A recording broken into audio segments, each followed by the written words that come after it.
All right, we're live with Dr. Alan Bittaker, and we're going to talk about energy today, energy flow.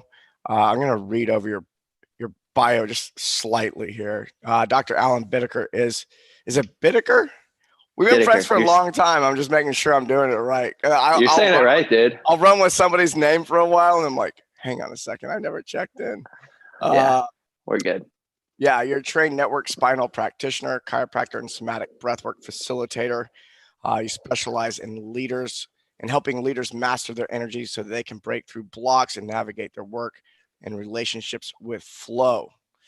So you dig into spirituality, personal development, and embodiment to enhance the wellness of your clients. And I love this topic that we're going to dig into today. Yeah, It's man. something that I've been interested in a long time, and just playing around with myself, and to have someone who specializes in this is really, really cool. And uh, you're so. Can you explain to people? I think a lot of people think about energy as like, okay, I eat calories are a measure of energy, hmm and and if I drink a Red Bull or drink enough coffee, I have energy, and this and that. Can you tell us, just can you define energy for us here? Because uh, I, Yeah. I for a long time was very one dimensional in the conversation about it, and so I want to, hmm yeah, teach us. Oh, okay. Yeah, it's a complex conversation, obviously.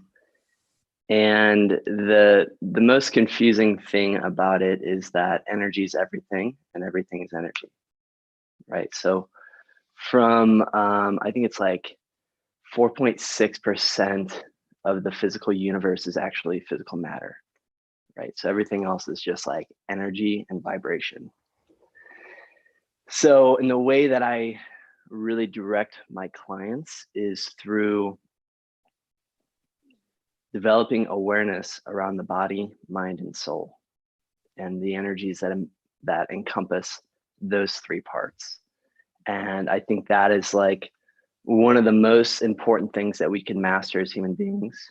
And when I say master, I just like, you know, it's a life's work of digging into and discovering.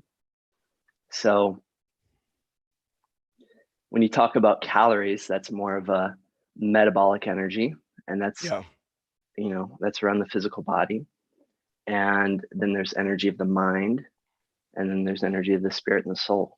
So I think from a very simplistic standpoint, helping people break through and develop embodiment so that they can discover and develop some type of coherence within their body, which is necessary to have access to the soul energy, yeah. You right? find a lot of people don't have uh, they don't have awareness around some pieces of energy. It's like just kind of walking around, and one day there's something that happens that goes, oh, what's that experience?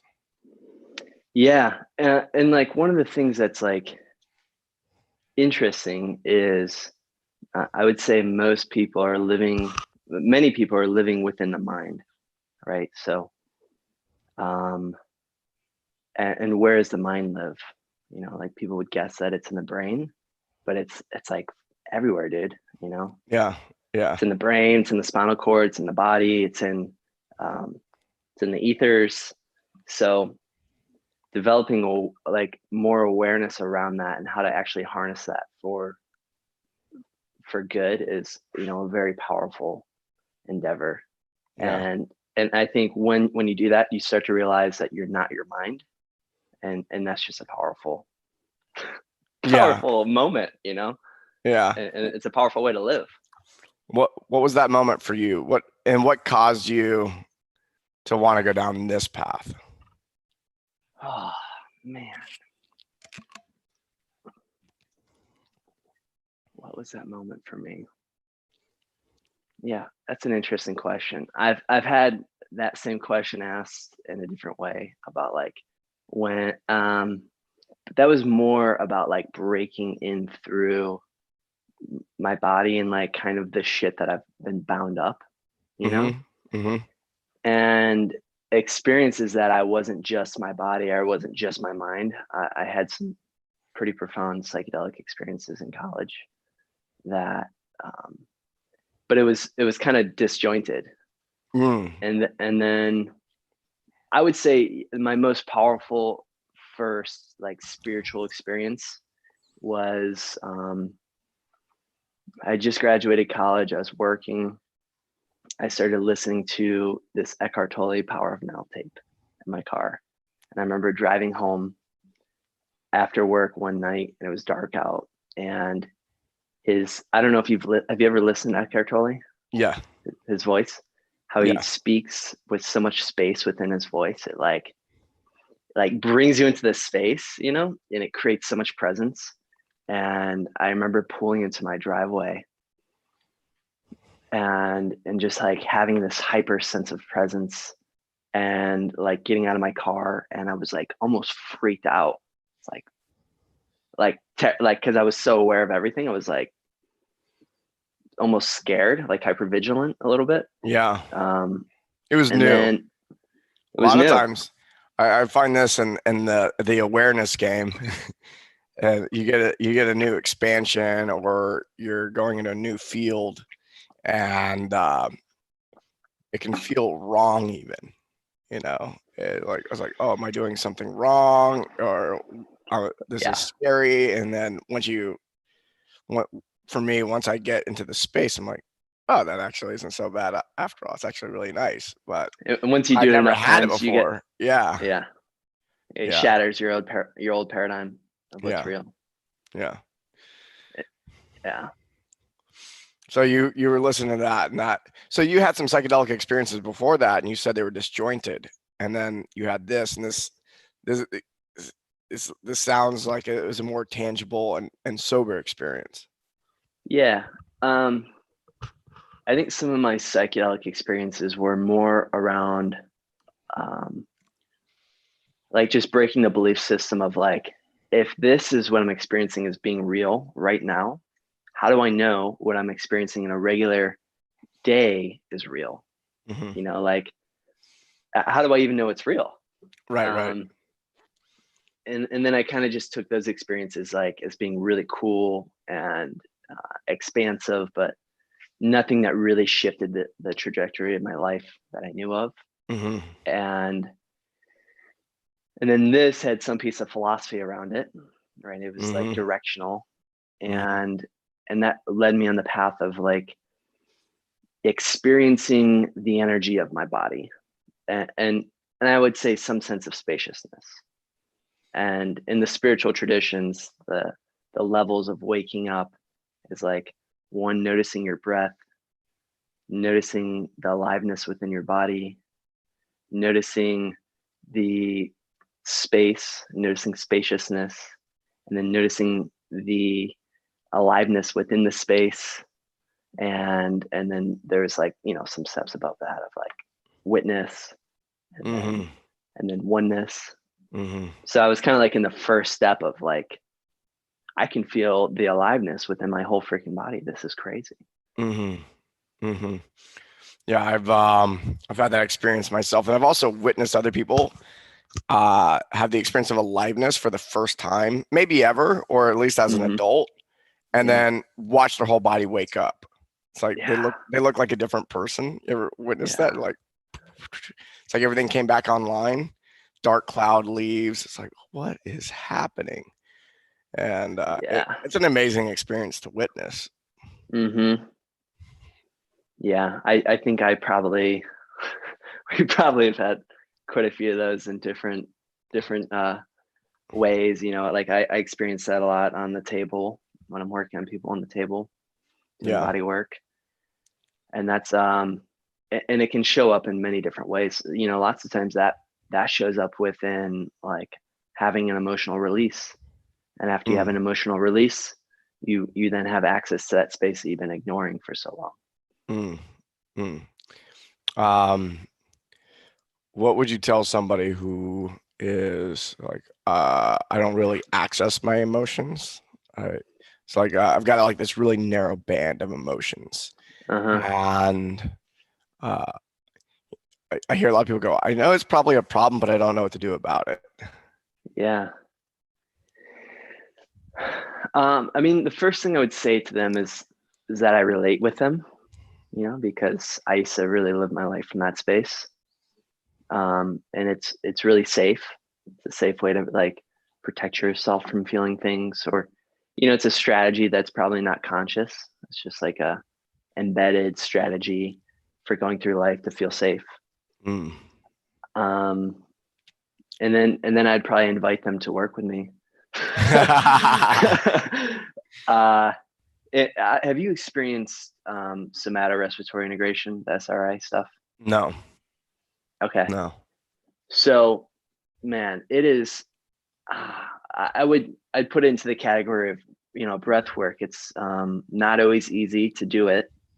It's sometimes challenging to like get yourself into it because it's uncomfortable. And it's a process, and like this stuff in particular, so it basically means body breath integration.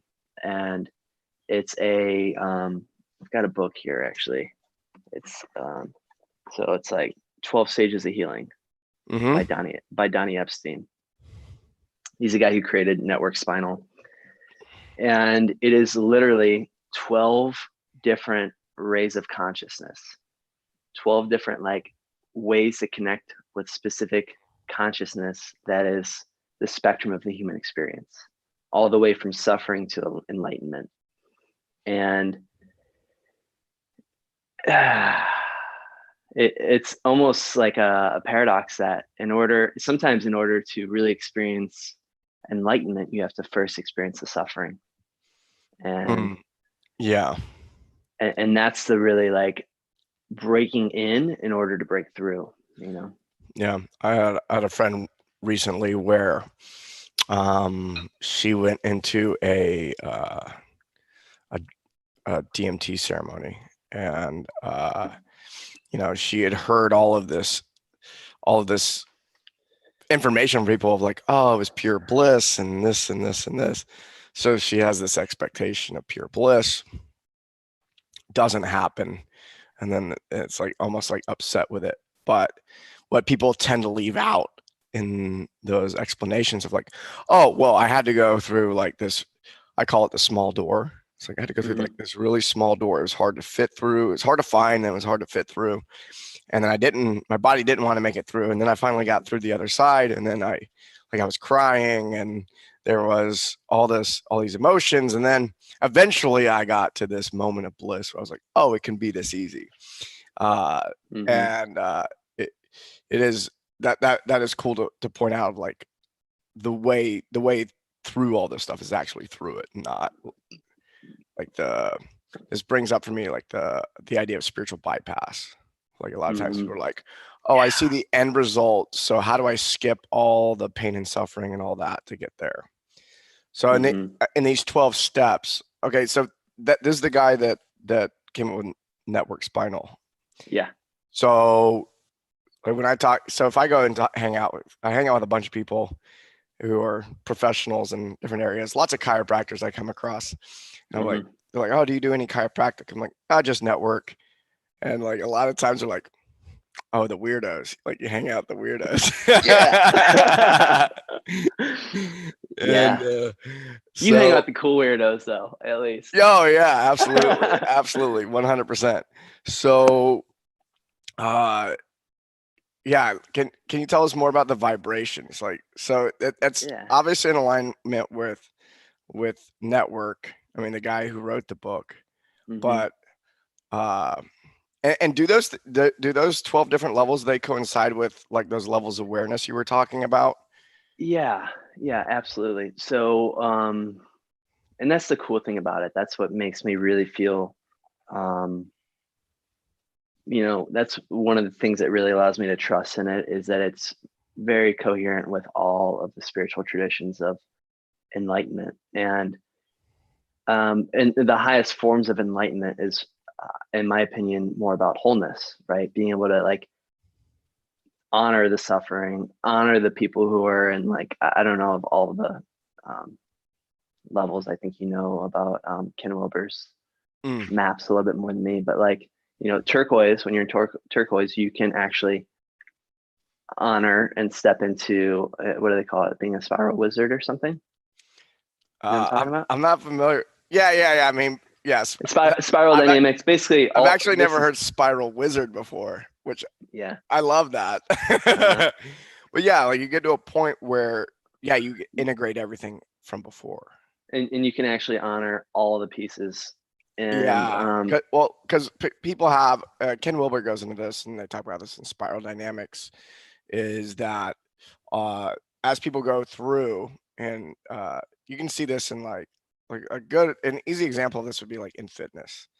So it's like, they start off with like a boot camp, and it's like, oh yeah, I do like push-ups and jumping jacks, and I love having someone motivate me from the front. I need someone to do that. And then we're like, oh, we're just having fun. And then they might go from boot camp to CrossFit. And it's like much more competitive. And but it's you have to know more. It's a little more advanced. But once you become certified as a CrossFit coach, and then you have to put the workouts together. But once you start CrossFit, boot camp's stupid. Yeah. So that's the thing. It's like, so is isolation workouts too, right? Yeah. Bodybuilding stupid, boot camp is stupid, and then you get to the next level, and you go to the next level, and then you get to the one point in fitness, you're like, oh, you know what? The boot camps are actually pretty good. If that's what somebody wants, and that's the beginning of their journey, fuck it. Going for a walk for 10 or 15 minutes and drinking a glass of water might be awesome. And so, like for me, as a going through the world of fitness, there was a time where I thought that telling people to go for a walk and drinking water was dumb, because they should be lifting weights or something. Yeah. And then, now that I've been in it for 20 plus years, I look at it and go, man, most people should probably just drink some water and go for a walk.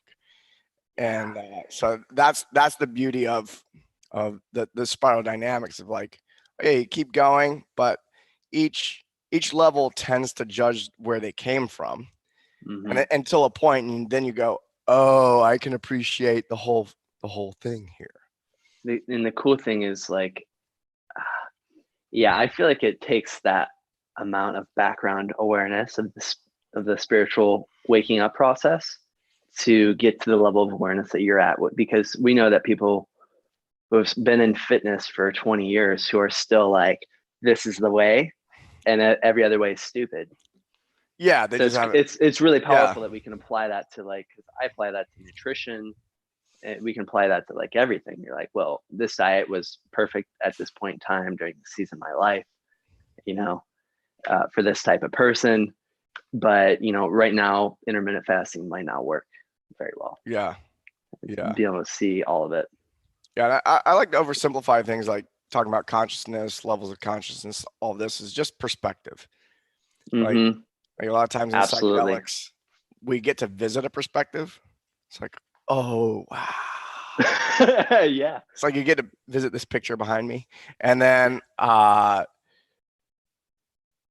you come back and you weren't able to stabilize that perspective. It's like, oh, I kind of remember, but it doesn't stabilize. I think that's the trouble with a lot of people who may do a lot of psychedelics, but not a lot of time in integrating, is it's like hooked on that fresh perspective that feels, there's a sense of relief that comes with holding, like visiting a perspective, like going on a vacation, but integrating and actually stabilizing that perspective and throughout an entire day of your life. That's where the work is, huh? They say stabilizing states into traits. Oh, yeah. I've never heard that. I like that. Stabilize states into traits. Yeah. I mean, because like a psychedelic experience, mostly we're just accessing specific states of consciousness, states of experiences, and being able to stabilize that and be able to reach that, like being able to reach a state of bliss, like right now, that's like, that's epic. Yeah. Take a few breaths, and there's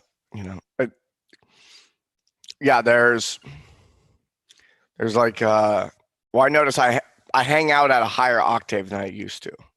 And it's a big enough of a gap. That's a great way to put it. It's like, oh, it's easy to notice that now.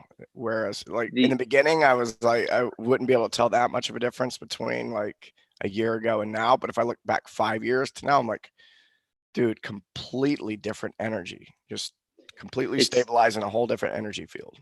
And I've also learned not to try to push it too hard either. Whereas I was trying to push it really hard and having expectations of stabilizing a perspective, and it was like more of like, you know what, let's just take our time here. I mean, the first point I want to make is like, it's really all about how much energy we have access to. And so there's no lack of energy. It's just like, how much access do we have to it? And every thought, every emotion, every state is congruent with a certain amount of energy. So, and that's a powerful thing about like going through an emotional release, is it really like it's bound up energy and it gets released, and then we now have access to that. And in terms of like kind of like self-judgment of like, oh, I'm not moving fast enough, or I'm not in the state that I want to be in. I think that one of the most powerful tools and acronyms that I've learned and I've been teaching is an acronym called, that's AAA. It's awareness, acknowledgement, and acceptance. And I think you've probably had this experience anytime that we've, like made something wrong or bad, especially within ourselves, our body automatically goes into defense, right? And it binds that energy even more. So it's like having a low day and then judging yourself on top of that is not going to allow that to process any quicker. Yeah, it's interesting. So that's what these things, the stages are really powerful, especially in the lower levels, and allowing you to go through and feel those things and release them without judgment. And then and applying that AAA to all perspectives, even if you just have a DMT experience, and being aware of that, acknowledging that, and accepting that as part of reality too.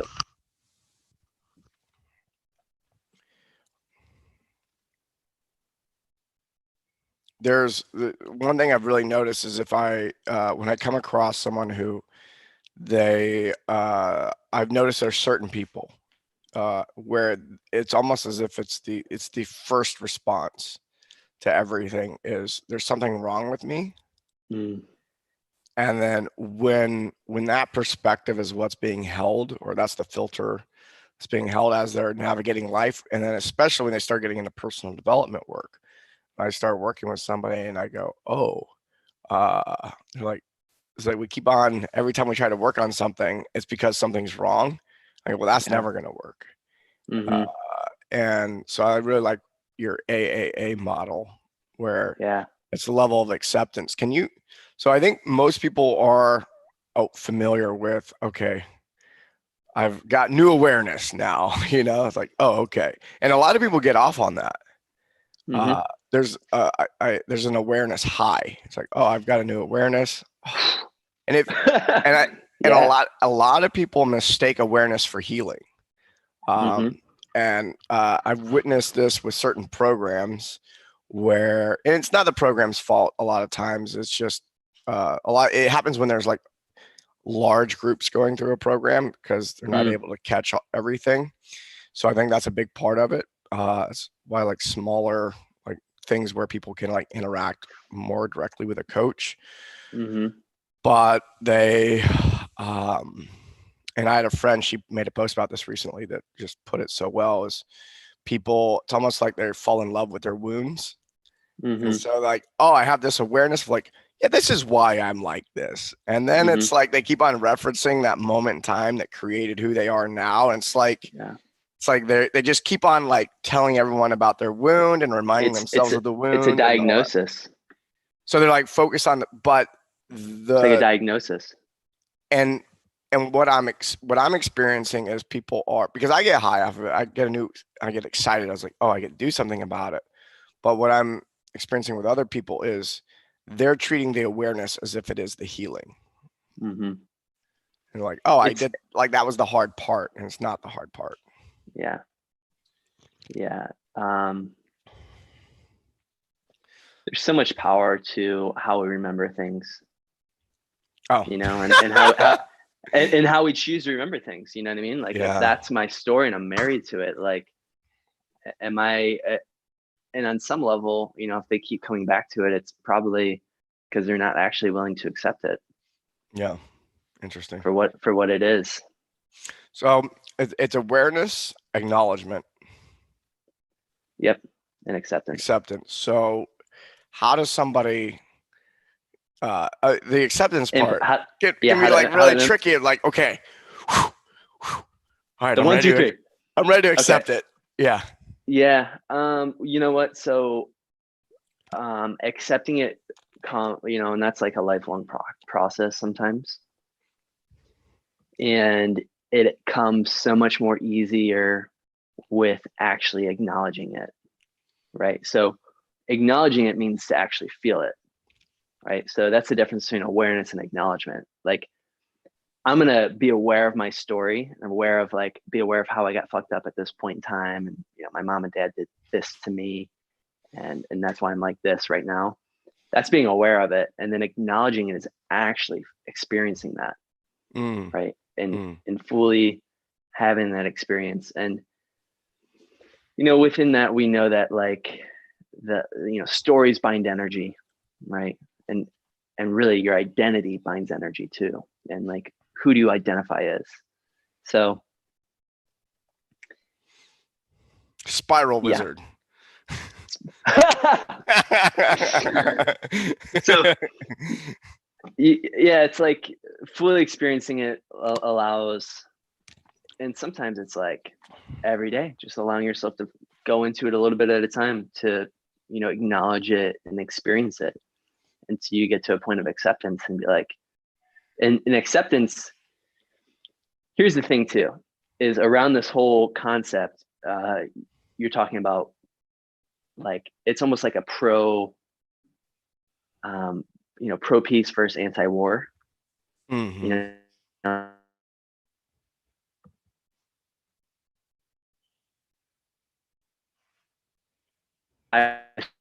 Someone's like with themselves often they are for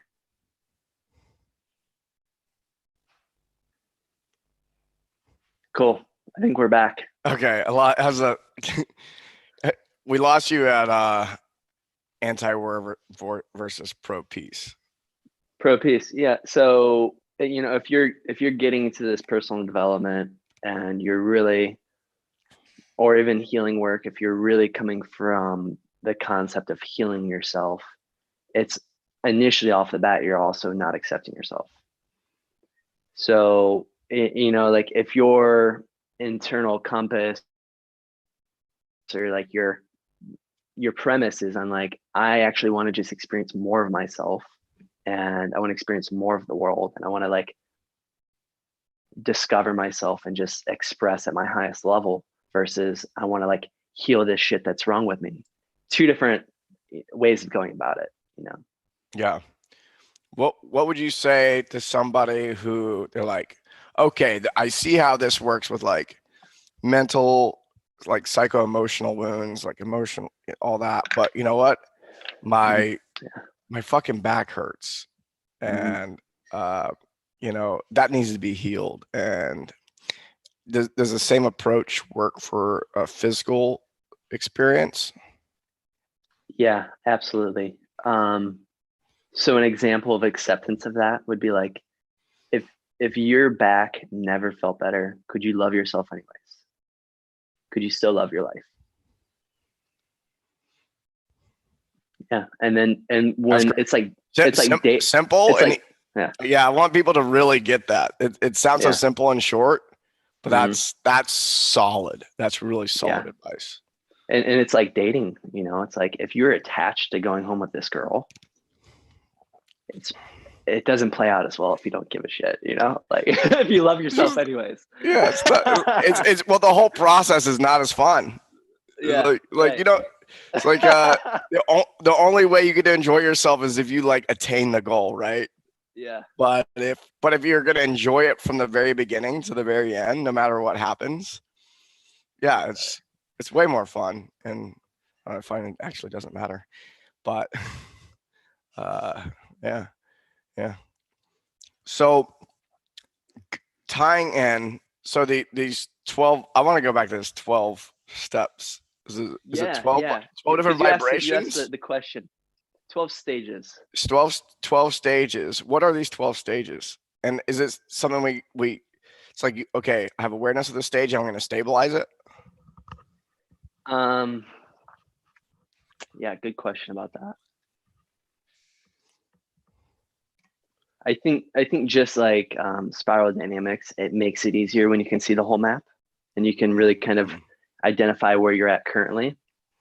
And I'll take you through kind of like stage 1 to stage 12. And I'm not going to name all of them, but the process starts with I am suffering, right? And what suffering is at a core level is disconnection. So I'm separate from, right? And sometimes that sounds like you hear it in clients or sometimes in relationships.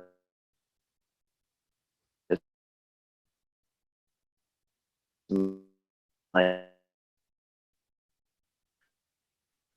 with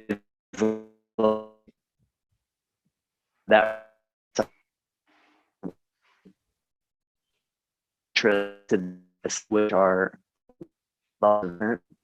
sometimes is the base acknowledgement. Sometimes it feels like All right, I'm all alone sorry. in this. Sometimes I feel, yeah. I lost get you cut like off? the last 20, Okay. 30 Okay. seconds.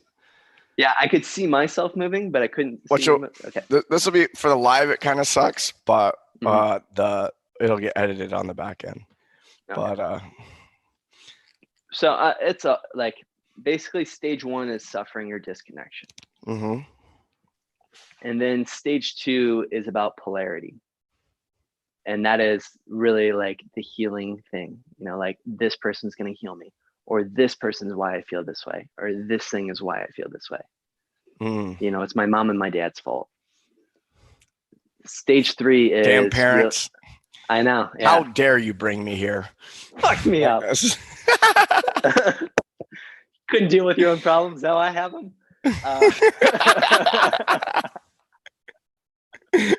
Why weren't you perfect? Stage 3 is about actually realizing that it's your own pattern. So stage 3 is being stuck in a pattern. And, you know, that worst. So here, I just want to paint the picture before I go further into this, is we could be in stage 3 in our business. We could be in stage 6 in our intimate relationships. You know, generally we gravitate towards, and this is broken up into the body, mind, and spirit. So stage 1 through 3 is more about the body, and that's more about the survival energy, as in like, you know, like surviving and reacting. And then the mind is more about thinking and optimizing. So I know it's a little bit complex.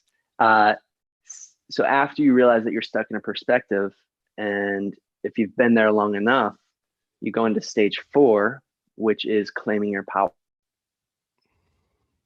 Right. So it's like being stuck in a perspective. It's like, fucking, I always let this happen to me. I'm like continually like, this is where I'm always at in life. No matter, you know, how much business development I do, my business is always, I've got, you know, $5,000 in my bank, and that's it. I always cap out at the same amount of revenue every month.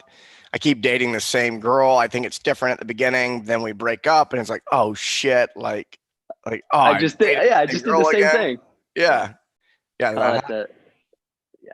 I think everyone can identify with one of those two. It's like, oh, I'm capped out at a certain amount of money, or I keep dating the same person, or yeah. And stage 4 would be like a very powerful connection to like actually choosing to break up with somebody.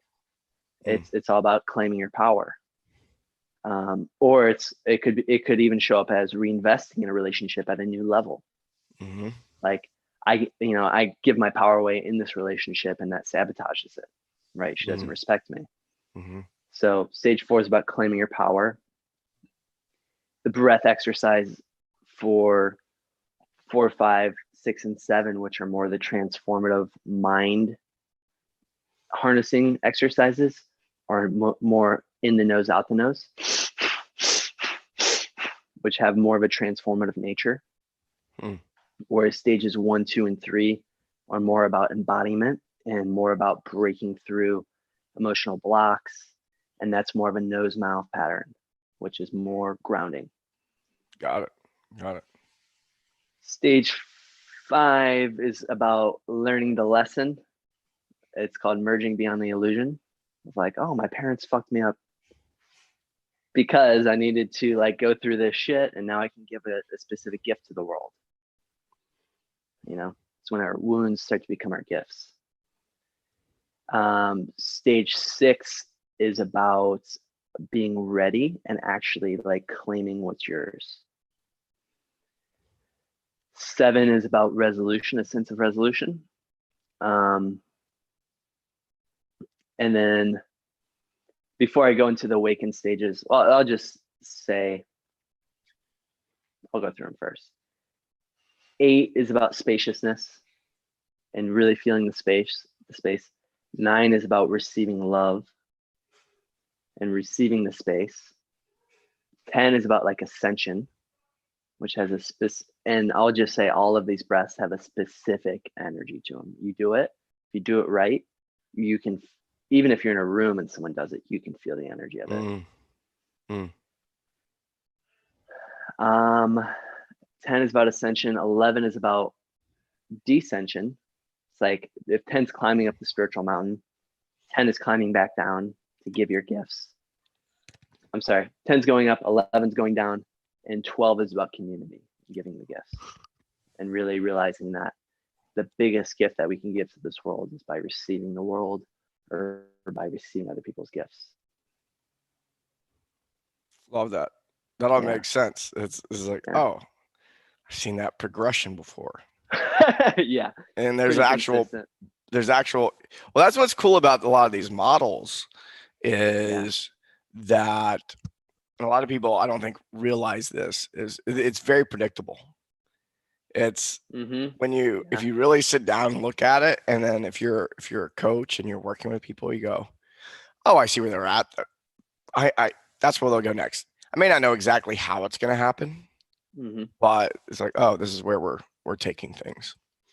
Yeah, and people have their own specific tendencies. Some people you may know are very stage 2. They always want to argue with you and prove, like that polarity. They always want to be like polarizing. Yeah. And you can use these things to your advantage too. You can like consciously polarize people. No, I'm right. Never done that before. Yeah. And I think the most powerful thing about these, just like knowing the map beyond doing the breath work or anything like that, is like knowing where you're at and being able to have the awareness to be like, fucking, I'm very stage 2 with this. Like, okay, all right, now I'm here. Like, at least self-identifying it, and then that's when you're aware, and you can acknowledge and accept that. How long does it take to work through something? So you gain awareness around something, and then it can be a moment, it can be a whole season, it could be a couple months. I would say most of our culture is probably in stage 1, 2, or 3 consistently their whole life. Yeah. Suffering is a very it's a sense of gravity for a lot of people. It's like how they know. It's a way of knowing that they're going to get energy from it. It's not the best energy, and it's not that like highest level, but it's at least consistent. It's a pattern that it's it feels safe. It feels safe. Yeah. I've had that experience. I've had that experience quite a bit where it's like I wake up one day and I feel amazing. And then I realized that I felt amazing for like so many. It's like, when was the last time I had like quote unquote a bad day? I don't think that I've had one. Like, and it Mm-hmm. and what it is that a perspective has been stabilized, but it's I forget where I was going with it, but Yeah, and along that lines, I would say one of the challenging pieces for someone who is actually feeling good, and they're oh I'll finish this thought quickly. It's like, what's the point of going to suffering? You know what I mean? And sometimes that when we feel good, when we have higher states of energy, and we're like, I don't really want to go down there and experience that because, like, I feel really good right here. And then under the radar, that stuff can really start to accumulate. mm-hmm. And the long stories, it starts to pull us down. So there's a lot of, and psychedelic experiences along the lines of this. It's like, ayahuasca, that will really show you what's under the radar. Mm-hmm. Reveals it to you and allows you to experience it. Yeah. Yeah. Well, there's I think there's two pieces that I like what you're saying is a lot of times we feel good for a long time. There's just something that hasn't been uncovered. But it's I had something recently where it just kept coming up and I was like, this ain't real. I'm gonna I can judo this. Fuck no. And the thing is, like, I know better. Boom. I know better. I know better. I'm like, you can't judo that shit. Like, you got to go through it. You just got to like, the answer is sitting right there. And until I follow through on the message I'm receiving, I'm gonna keep getting that one. And my experience of it is just the suffering can just every day amplifies a little more. Yeah. Like it's a little bit harder to go to bed. It's a little Yeah. bit harder to get out of bed. And I go, all right, I need to take action on this item. Take action on the item, and all of a sudden, peace and tranquility. Yeah. And it it gets wild. It gets wild in there, but it's but and at the same time is I'll get into a rhythm of doing a lot of work, and then I've got a lot of nice peace and tranquility. And it's almost like I need to drop a pebble in the pond just to see what happens. I'm like, oh, Mm-hmm. it's like it's too easy. So there's a part of me that gets addicted. What I've noticed is, I think Eckhart Tolle talks about this, is like getting addicted to the pain body. Mm-hmm. Of like, I'm so used to suffering. Who Mm-hmm. am I without the suffering? Yeah. And so I've taken such long periods of time away from suffering, or where there's just so little suffering going on in my mind and my body. And then I'm like, almost like, well, I kind of miss the suffering because I'm just so used to it. And so end up throwing shit in there. Hey, you cut Yeah. you cut out for a moment. Yeah. I'm just saying, like, being addicted to suffering. It's like, I'll like generate things in my external world. They're going to cause problems so that I have to deal with them because I'm the mind. For some reason, there's a pattern of like, if there's no suffering, then there's something wrong. Yeah. And because going for long periods of peace and tranquility is just strange. But learning to go, okay, it's okay to just have peace and tranquility. I don't need to be suffering in order to have an identity. And at the same time, being aware enough of like, am I just bypassing with like suppressing and finding peace and tranquility through suppression? Or am I actually allowing things to rise up, bubble up, and work through them? Oh.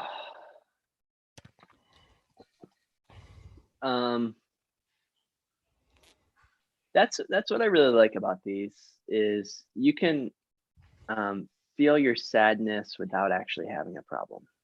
And honestly, like some of the highest levels of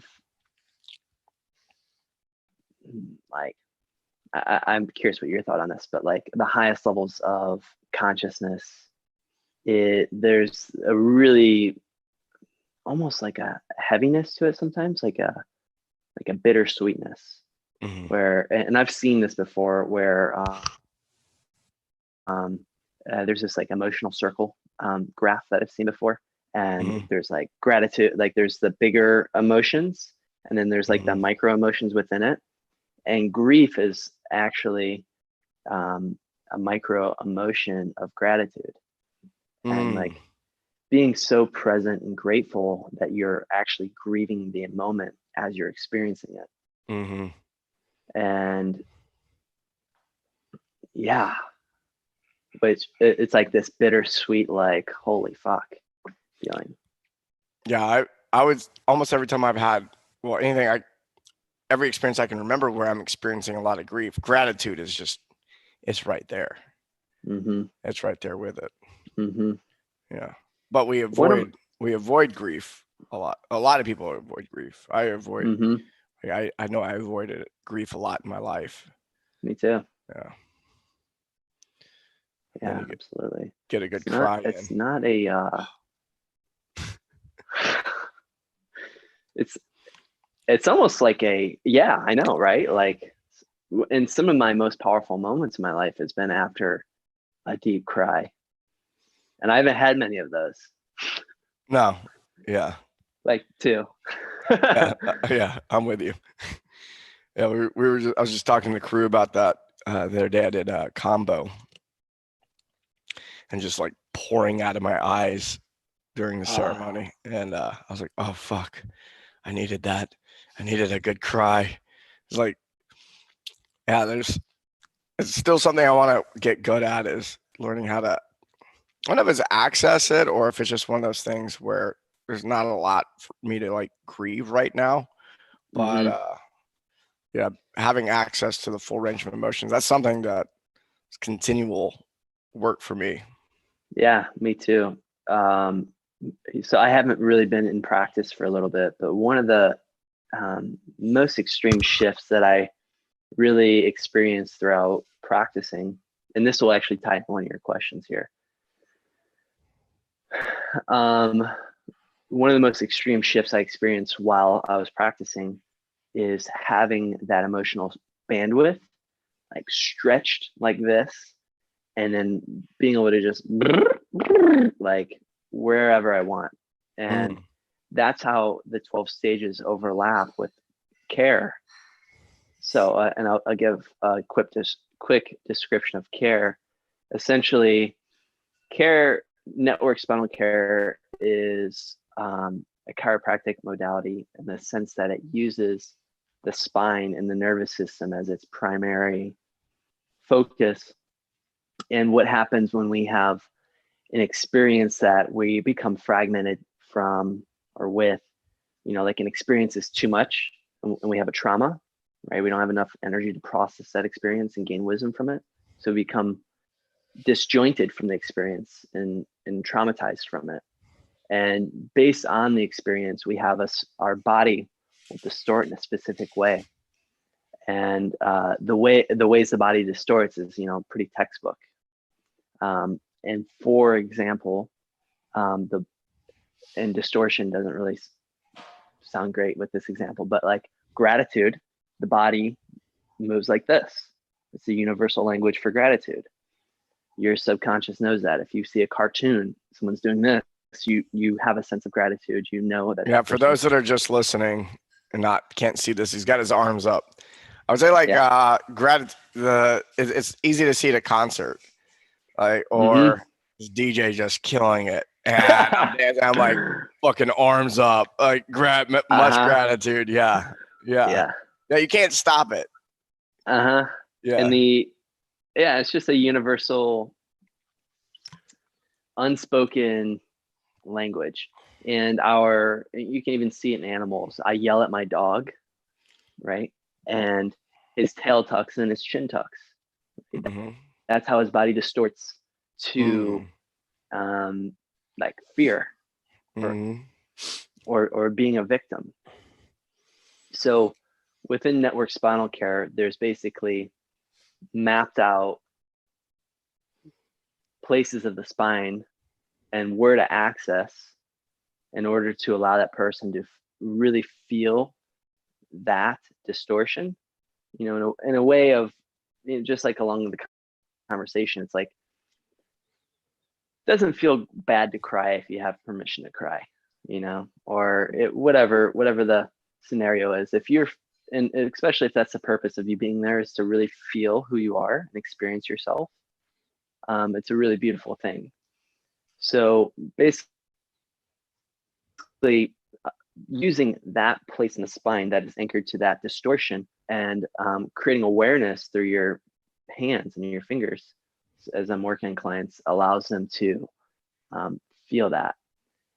And then on top of that, this is more of the quantum care, the energetic care, is feeling the energies of these 12 stages.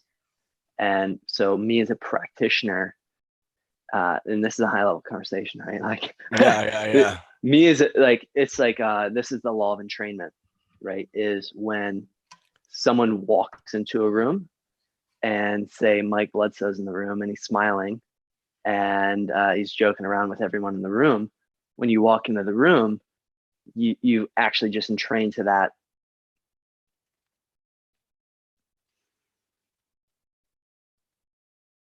I'm gonna wait for you to come back, Mike.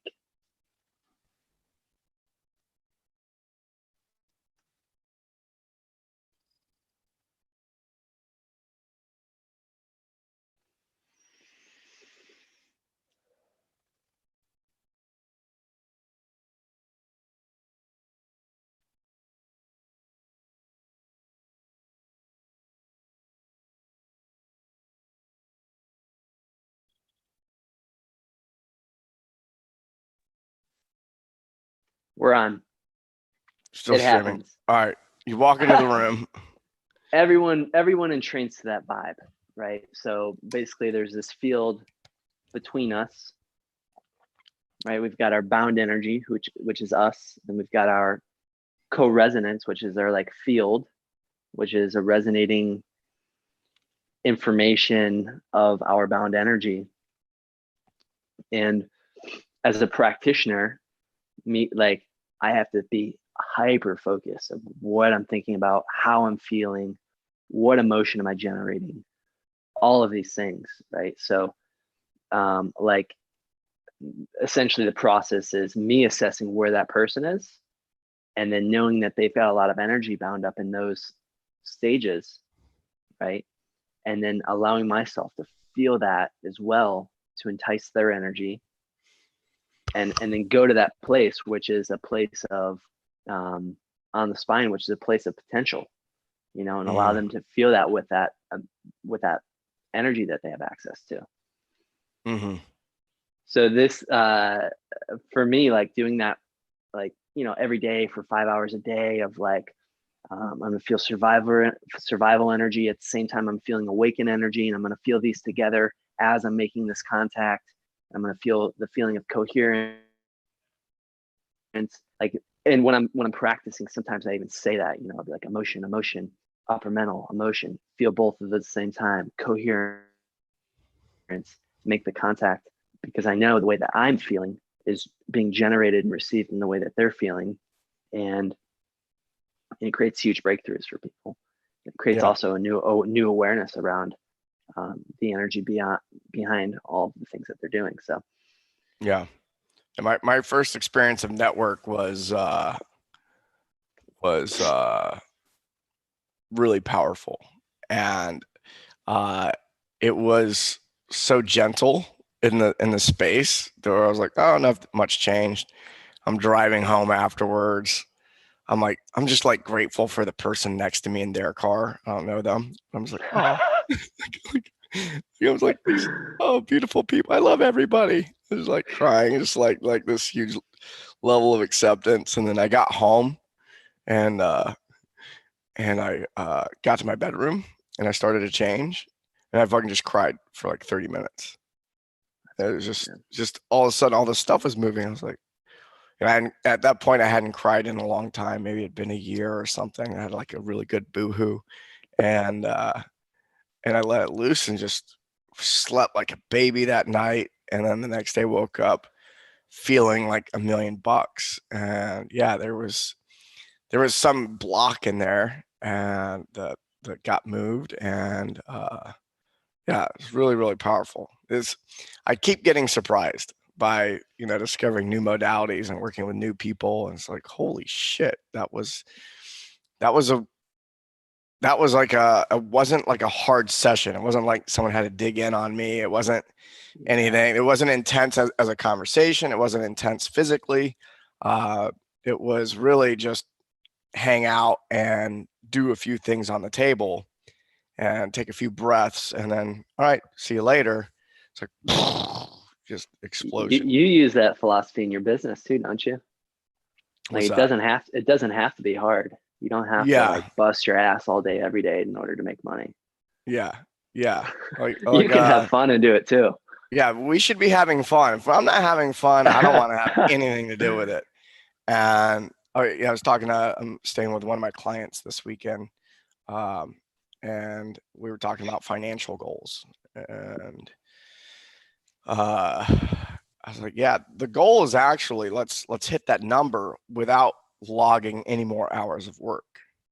He's like, yeah, let's hit that number, but let's still knock off at 5 or 6 p.m. and get our workout in, get our work in and chill out and have a good time, be with friends, all that kind of stuff. But it's a continual process as an entrepreneur to increase your impact, while, like, even for me, is learning to decrease my output. It's like, okay, I'm going to decrease my personal output. I'm going to find high leverage, high strategy priorities to really hit. When these things happen, it creates a really big impact. And so that was my actual goal for this year, was more impact and less effort. Yeah, it's beautiful. It's a beautiful goal. And it can be challenging because, I know the way I was raised is very similar to the way a lot of other Americans were raised, and that is work harder. It's like, oh, you want to double it? Well, you got to work twice as hard, all that kind of stuff. So people tend to think very linear. How do we say that? Linearly? Linear. I chose a hard word to say. In a linear fashion. fashion. Streamline that thought. Yeah. Yeah, it's a linear fashion. I mean, step 1, step 2, step 3, step 4, step 5. And then you get out into the world and you go, oh, like you might go from 2 to 6 to 4 to 10. And then, yeah. With these stages of healing, it's a similar thing. Yeah. It really is. Sometimes, just realizing that, then there's certain patterns that we all have. Like a big one for me is when I'm like going on stage to speak, or if I'm like going onto someone's podcast. I didn't do this today actually, but and I think it's because it's more embedded within me. I'll do a stage 4 because there was this old story that I used to have that I like couldn't speak in front of people, like like there was kind of that stuff. And then it got to a point where it wasn't a mental story, it was just a physical reaction, right? And I don't know if you've experienced that in speaking on stage and such, where your body starts to shake, you feel like you're losing control of it. And so stage 4, really empowering, like claiming your power back type of exercise. And it looks crazy, it looks a little bit weird. I think you would actually love this. I want to show it to you, Mike. I want to have you do it. Okay. It's perfect. As long as it's weird. Yeah. Absolutely. It's challenging, and it took me a long time to like actually accept that it's gonna, like, I'm gonna do it anyways, even though it's hard and weird. You breathe in one nostril and out the same nostril, and I've got a deviated septum. My nose is all jacked, so when I do it, I open up my sinus like this, and I close this nostril. I go, and then I go to this nostril and I open this one up. So if you wanted to shortcut this exercise, you could just do nostril breaths. But I really enjoy doing the real exercise, and it looks like this.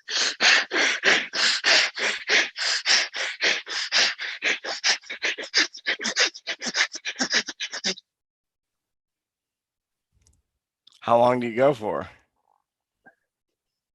If you're really like, I've done it in rooms of 100 people before where everyone's doing it for, it's like more of a Tony Robbins vibe, where like you're just like, you don't want to do it anymore and you just keep doing it. But when I do it, I generally do it that quick. So it's in and out, in and out. Yeah. So and when I do it, I kind of keep a cadence.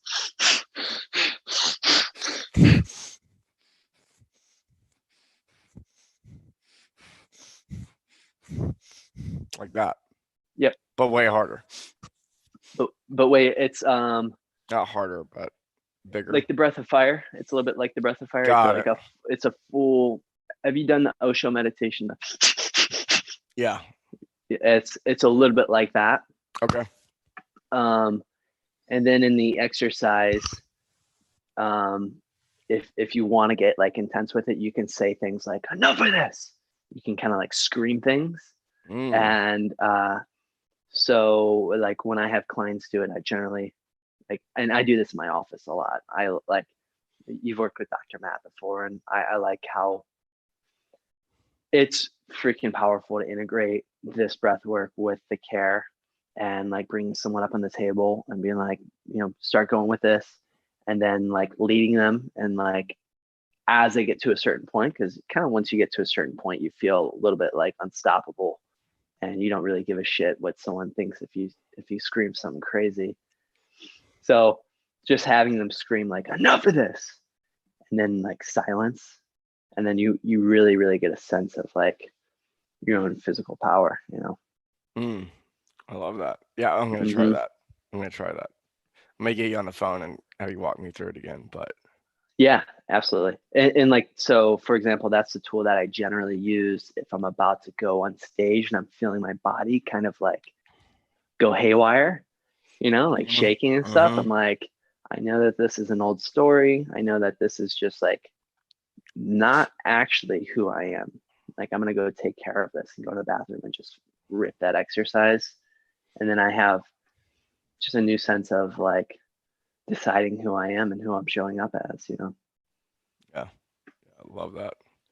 You got a program starting soon? I do. Yeah. It's my first time doing it. I'm super excited about it. The first round is going to be 2 months, and I'm hoping to get a group of 10 to 20 people, somewhere around there. And it's going to be, in kind of the process of how this started is when I took a break from practice during COVID-19 stuff, which that's a different story. Most chiropractors didn't take a break. No. Yeah, which is whatever. I have no judgment on either choice. When it was happening, I was almost judging myself a little bit about it, but it's like, that's whatever. It's what I chose to do. And about half of my clients, I gave them the option of coaching with me, right? And like doing the somatic breath work over the phone, really going into some of these frameworks for, developing wholeness and moving through life, and like, what's the energy they have around their business? What's the energy they have around their relationships? What are these blockages? What's holding them back? And I already knew that like this, groundwork philosophy in coaching is a complete game changer to the care that I'm delivering. It was, but it was something that I would personally never have been taught how to like coach my clients on how to receive care, right? And care is weird a little bit, right? People are like, I don't know what to think about. I don't know what to do. Yeah, yeah. I've had that experience. I'm like, I'm laying on the table. I'm like, am I doing it right? I'm just here. Yeah. Yeah. It's, yeah. And so throughout this process of coaching my clients, I'm like, man, it would be so cool to like actually take people through a program and like a transformative program around all of the pillars of this work. And it'd also be really dope to access people who are outside my local community and really be able to help them in that way. Yeah. So yeah, that's the program. It's all of these concepts. It's basically going through this waking up process with, it's like the waking up, showing up, and growing up, all three of those. Yeah. Love that. Where do people find out more?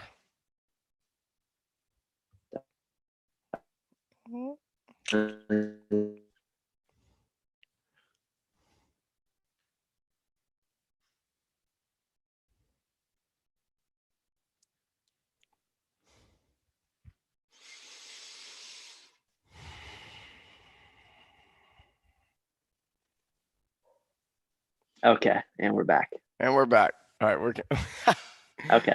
Where can people find out about it? Yeah. Yeah. I think the best way to find out about it is to follow me on Instagram or Facebook. So I'm going to be launching, and the next June 1st is when I'm going to launch enrollment, and then June 15th is when the program's going to start. Cool. Yeah, just reach out to me if you're interested. What's your Instagram handle? It's Dr. Alan Bittaker. So DrAllenBittaker.